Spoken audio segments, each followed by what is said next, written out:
Hey there, everyone. Thanks for watching. Sleepers already? Sure, maybe. I don't know. Maybe we shouldn't be calling this a sleeper video at all. Maybe it's more like players that we think will come at pretty good value for 2021. But no matter how you slice it, we're going to talk about players we like for next year, and maybe they will actually really wind up being legitimate sleepers.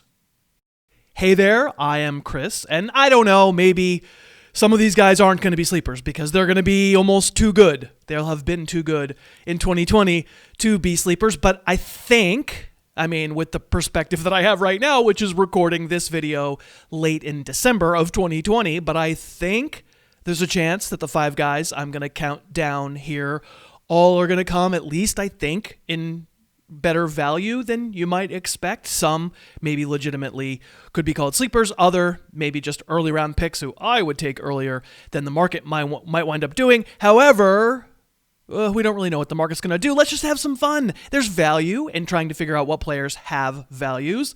So let's do it.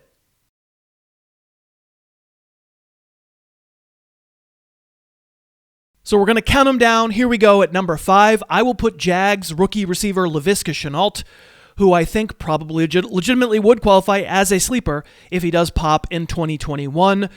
There's potential hype to come in Jacksonville. They've got the number 1 pick. It looks like Trevor Lawrence will play there. He's going to come with a lot of hype and a new coaching staff who, I don't know what they'll look like, but Shenault fits the definition, I think, of a postmodern receiver. Yes, they have DJ Chark. He's a more traditional downfield weapon, but at 6'1", 227 pounds, Shenault is a crusher in the open field. He belongs to the kind of receiver like, Deebo Samuel, A.J. Brown, Michael Gallup, these guys who are brutal to tackle in the open field, basically running backs in wide receiver bodies. Shenault did not put up elite numbers as a rookie. Through week 16, we're talking 52 catches, 532 yards, 3 touchdowns. And I'm not breaking any news to you when I say the Jaguars did not exactly set land speed records for offensive creativity. A lot depends on who they hire as coach. But I'm imagining a scheme like the 49ers, where it's more like positionless football, and sometimes Shenault maybe would line up at running back and sometimes get jet sweeps and screens, basically get the ball in his hands the way the Niners do with Deebo, and good things can happen. I admit, Chark will deserve to be drafted a lot higher in 2021. It's going to take a system commitment. It's going to take a serious upgrade in coaching and quarterback to have ancillary weapons in Jacksonville turn out to be every week usable for fantasy. But just looking at the way Shenault played when he got it in the open field, he might wind up being a late round chance I'm willing to take. At number 4, okay, this is a little bit predictable because I'm in the tank for Joe Mixon. And no, probably Joe Mixon isn't really a sleeper. He was a first rounder this year, right? But just in terms of value, I think Mixon is going to be one of those second or even third round picks who delivers. We're 4 seasons in, and Mixon hasn't given us the dominant year that people who love his film have hoped for. He only played 6 games in 2020 before the ankle injury, made all the more annoying by the fact that the Bengals seemed to be holding out hope that he would be able to return and save us, and he never did. And let's be honest, even when he was in there in 2020, except for week 4 against the Jags, Mixon didn't light it up, despite the fact that Joe Burrow, while not perfect, was certainly a breath of fresh air. But I'm going to be willing to give Mixon one more chance, provided the market sours on him a little bit. He was a consensus first-round pick in 2020 for a reason. He's got a crazy combination of size and agility, and the Bengals were still bad this year, but we can see a little bit of a path forward with the likes of Burrow and T. Higgins and Tyler Boyd, and yes, Joe Mixon. And he's going to have boosters next year. He's going to have people who follow the same logic we're following right now. What really changed? If anything, the situation looks potentially improved. He'll be 25, etc. I also think there are going to be people who just feel burned by 2020 and who are tired of waiting, who understand that the second half of 2019 represented a tantalizing possibility, but who will just want to look elsewhere. I don't think Mixon's going to go in any first rounds in 2021, but it's not hard at all for me to imagine that he winds up producing like a fantasy first rounder. Okay, so I will get to the rest of the countdown in just a moment. First, let's thank the sponsor. And if you're at all in the market, you've been thinking about for your own apartment or for your family getting a new sofa because your current sofa stinks, I can tell you it's great to have a Burrow. I have a Burrow in my yacht, and I think you would enjoy it. Let me tell you why. It's a genius idea. There has to be a happy medium between spending an arm and a leg to get luxury furniture in a retail store and, on the other hand, getting some schlocky mail order thing that's hard to put together. Burrow has really done it. It's a genius idea. I have a Burrow sofa. I watch games on it every single weekend. Burrow does cut out the retail middleman and pass the savings, as they say, along to you, but they also produce beautiful luxury furniture. It's an engineering marvel. The sofa takes 10 minutes to assemble, no tools necessary. It disassembles and reassembles if you need to move. It's as nice as anything you'd get in a high-end retailer, and it costs less. Burrow also has other furniture like coffee tables and bookshelves, other great stuff. Cannot recommend Burrow more highly. If you're in the market to replace your own lumpy old furniture, add Burrow to your list to research. You'll be thrilled you did, and we can get you $75 off right now when you go to burrow.com/HarrisTube. Love my Burrow, and you will love yours.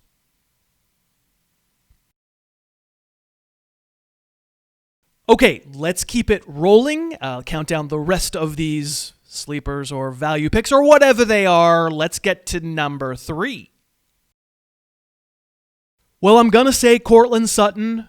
Unfortunately, a couple of plays against the Steelers is all we can show you film-wise from 2020. Otherwise, what you'll be seeing here is all 2019 footage because, as you no doubt are aware, Sutton tore his ACL week 2 this season and heads into 2021 with the attendant uncertainty that such an injury creates. No doubt we'll get updates all spring and summer. He's super ahead of schedule, and we're going to have to figure it all out. Drew Lock has had high points, no question, but inconsistency is the hallmark of a failed quarterback prospect. So at the moment, the Broncos have far from a sure thing under center. There are other young wideouts in Denver. KJ Hamler had a few good moments. Jerry Jeudy had a kind of disastrous rookie year, but nobody's giving up on him yet. I think Sutton will see his draft day value sink lower than it was in 2020, where I already thought he was fixing to be a pretty good sleeper. This year, he went 5th round, maybe 6th round. Hard for me to imagine it'll even be that high in 2021, but I think it probably should be. Sutton was my number 1 flag player this year. Obviously, we didn't get a chance to see how it would have played out, but the stuff that I liked hopefully will still be there. A size-speed combo, fantastic ability to go get the ball in contested situations. We hoped he could be a Kenny Golladay type coming into this season. Now, Golladay himself has all kinds of questions too, but if we're taking, I don't know, a 6th round pick, a 7th round pick, maybe even later, if that's going to be where we're going to have to spend for Sutton, a pretty good chance I'm going to be interested. And to me, that does mean sleeper. At number 2, all right, not a sleeper, but potentially a strong value play, I'll say J.K. Dobbins. Obviously not really having any idea yet what the market will make of him for 2021. What I see from Dobbins' rookie season as his workload increased in November and December is tremendous contact balance, probably even better acceleration to the edge than I thought he would have. He's not a huge guy, but at 212 pounds, I think he's proven to be pretty sturdy in short yardage. We're looking at an explosive kid who's made big plays throughout the Ravens' offensive resurgence, and I know a lot of people will realize that. I don't think too many people are going to leave 2020 thinking, oh, J.K. Dobbins is not good at football, but I do think there's a giant population of people who play fantasy football, and frankly, experts who talk about fantasy football, who judge who to draft according to what they perceive situations are before a single snap is played. And I think a lot of those people are going to say, well, I mean, first of all, you got Lamar Jackson, and he steals way too much of the running work. And then they'll see Gus Edwards, and they'll say, well, Edwards is still there. He's going to steal a bunch of touchdowns. Dobbins is a bad bet to be elite for fantasy. And those factors matter. They're real. Having a generational rusher at quarterback is a factor. I recall, first of all, that Mark Ingram was pretty good for fantasy when Lamar was MVP. And I'll also say, all right, I'm willing to weight that a little bit, and that's why Dobbins shouldn't be a first rounder. But when it comes to the second, I think maybe at that point the discount is baked in. And my guess is that maybe there'll be people in your league who want to discount Dobbins even more than that. I'm not positive that I'm definitely going to rank Dobbins as a second rounder next year because a lot of shoes have to drop at the position between now and then. But I won't be shocked if that's the case, which means I think you're going to wind up getting him at a pretty good value. Likelier maybe to be third or maybe even fourth. Could be pretty good value. Okay, and guess what? Justin Jefferson also definitely more value pick than sleeper because Jefferson's on pace to wind up with 1,350 receiving yards as a rookie. He was a sleeper this year. So in 2021, it's going to be much more a matter of how high can you go? And I'm here to tell you, you've been watching the channel all year. I think you know I'm going to say I'm willing to go pretty high. Just a couple weeks ago, we did a bust video. I put Adam Thielen in that video, and I like Thielen. He was a flag player this year. He's got 14 touchdowns, for heaven's sake, scored again on Friday against the Saints. But Jefferson's just a different kind of cat. I think he's immediately a number one receiver for the Vikings. He wins with crazy great routes, with great hands, with body control. Jefferson's just better than Thielen. I've been calling him Keenan Allen with speed. The Vikings hit a grand slam with this first-round pick. And sure, is he going to get more defensive attention from the better corners in the league now that the word is out? Is he going to have to get even better? Absolutely. I'm telling you, he can do it. He's been one of the season's true revelations on film. And I grant you that posting numbers like he's done as a rookie means that the people who just read box scores aren't going to get fooled into ignoring him. He's not going to be some fifth-round pick or whatever. But I'm going to take a chance on him in the third. I think Jefferson gets up into my top dozen fantasy wideouts next year and maybe higher than that. There's plenty of player movement ahead that will affect the ranks. But let this just serve as a notice, as if including Thielen on the bust list didn't already serve notice. I believe there's nothing fake at all about what Jefferson has done here. I think he's going to do it again in 2021. So there you have it. A couple legitimate sleepers, and then, maybe a few guys who are already awake, but who I'm going to wind up, I think, liking more than the market just because they are really, really good. But, now that I've gone through this exercise and realized it's kind of hard, it's difficult to find running backs who haven't popped yet, who we're really excited about, I'm interested in what you think. Let us know down in the comments. Tell us who your favorite sleepers and or value picks might wind up being for 2021. Obviously, lots of time between now and then, but still fun to think about. So please do leave us a comment. Let us know what you think, and I will talk to you next time.